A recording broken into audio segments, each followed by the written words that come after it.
ওং অজ্ঞানতিমিরান্ধস্য জ্ঞানাঞ্জনশলাকয়া চক্ষুরিমিলিतं येन তস্मै শ্রীগুরবে নমঃ।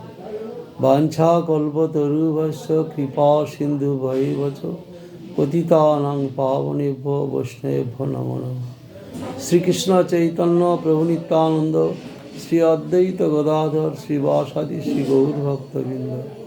হরে কৃষ্ণ কৃষ্ণ কৃষ্ণ হরে হরে, হরে রাম রাম রাম হরে হরে।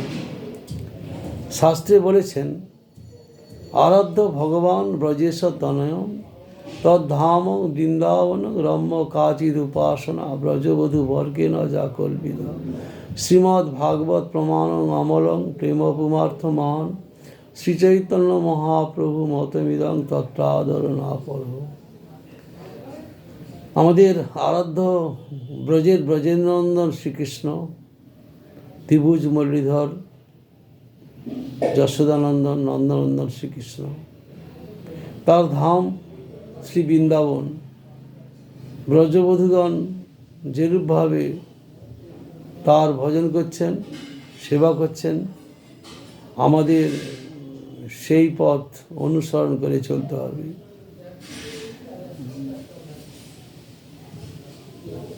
চোদ্দ ভুবন মায়ার কারাগার। ভুব স্বর্গ মোহ জন তপ সত্য অতল সুতল তলাতল বিতল মহাতল রসাতল পাতাল। এই 14 ভুবন বেষ্টন করে মায়া এই অনিত্য জগতে কৃষ্ণ বলে অনাদি বহির্মুখ জীবকে কষ্ট দিচ্ছেন। আদিভৌতিক আদিদৈবিক আধ্যাত্মিক ত্রিতাপ জ্বালায় জর্জরিত করছেন। এর উপরে আছে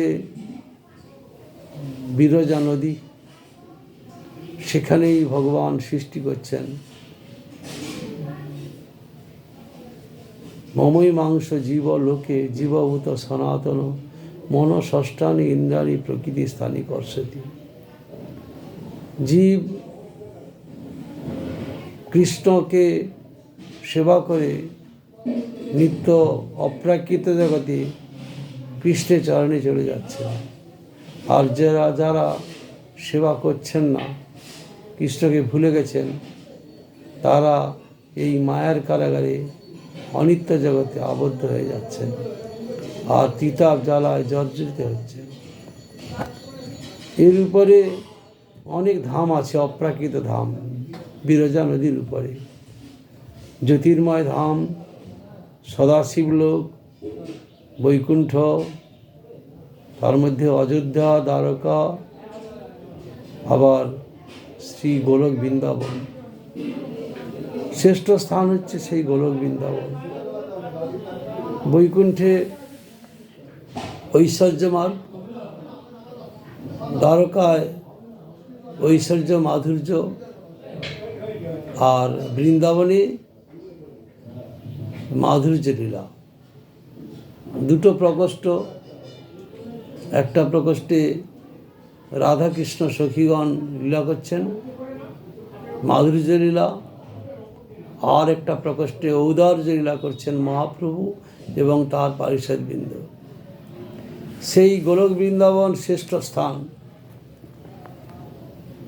পরম পুরুষোত্তম স্বয়ং ভগবান কৃষ্ণ যাহা ধ্বনি তাহা বৃন্দাবন ধাম।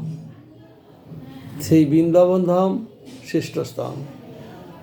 চিন্তামণিময় ভূমি, রত্নের ভবন, চিন্তামণিগণ দাসী চরণভূষণ। কল্পবৃক্ষ লতার যাহা সাহজিক বন, পুষ্প ফল বিনা কেহ না মাগে অন্য ধন।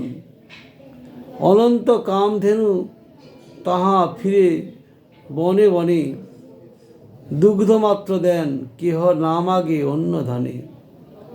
সহজ লোকের কথা যাহা দিব্য গীত, সহজ গমন করে জয়ীছে নিত্য প্রতীত। কৃষ্ণের যে স্থলে ঐশ্বর্য পরিত্যাগপূর্বক পত্র পুষ্পাদির মাধুর্যে আপনাকে ধনী মনে করেন, তাহারই নাম বৃন্দাবন ধাম। সেই বৃন্দাবন ধামের ভজন করতে হবে আমাদের। সেই বৃন্দাবন ধামে চিন্তামণিময় ভূমি, অর্থাৎ চিন্ময় ভূমি, চিন্ময় রত্নের ভবন, চিন্ময় পরিচারিকাগণ, চরণা পরিচারিকাগণ, চিন্ময় কল্পবৃক্ষ লতাকীর্ণ, সহজ সিদ্ধ বন নিত্য বিরাজিত, যেখানে ফল পুষ্প বিনা কাহারও অন্য কোনো ধন যাচনা নাই। ঐশ্বর্যবতী লক্ষ্মীকে পরাজয়পূর্বক অনন্ত কোটি মাধুর্যবতী লক্ষ্মী যথা বিরাজমান, মহালক্ষ্মী রাধে তার গণ সেই গোলক বৃন্দাবনে বিরাজমান। সেটাই হচ্ছে আমাদের আরাধনার বস্তু। মহাপ্রভু যে বিচার দিয়েছেন, ন ধনং ন জনং ন সুন্দরীং কবিতাম বা জগদীশ কাময়ে মম জন্মনি জন্মনিশ্চরে ভগবতাৎ ভক্তি অহিতকিতই। আমি ধন জন কবিতা সুন্দরী অর্থ সম্পদ কিছু চাই না, আমি অহিতকি ভক্তি চাই। সেই ভক্তিটা পেতে হলে তাহলে একমাত্র সাধুগুরু বৈষ্ণবের আনুগত্যে ভজন করতে হবে, আর সেই দ্বিভুজ মুরলীধর কৃষ্ণের ভজন করতে হবে, যিনি হচ্ছেন 64 গুণের অধিকারী। নারায়ণের 60টা গুণ আছে, আর ভগবানের দ্বিভুজ মুরলীধর কৃষ্ণের আরও 4টা গুণ বেশি, লীলা মাধুর্য, বেণু মাধুর্য, বয় মাধুর্য, প্রেম মাধুর্য। সেই দ্বিভুজ মুরলীধর কৃষ্ণের ভজন করতে হবে। তার ভজন যারা করেন সেই মহাজনগণের আনুগত্যে থেকে ভজন করলে তবে আমরা সর্বশ্রেষ্ঠ স্থানে গমন করতে পারব। কৃষ্ণ ভজন ছাড়া মনুষ্য জীবন বৃথা। এই জন্যে দুর্লভ মনুষ্য জন্ম লোভিয়া সংসারে কৃষ্ণ না ভজিনু দুঃখ কহিব কাহারে। আমাদের ভজন করতে হবে, ভজন করলেই জীবন সার্থক হবে। বাঞ্ছাকল্পতরুভ্যশ্চ কৃপা সিন্ধু ভয়েবচ পতিতানাং পাবনেভ্যো বৈষ্ণবেভ্যো নমো নমঃ।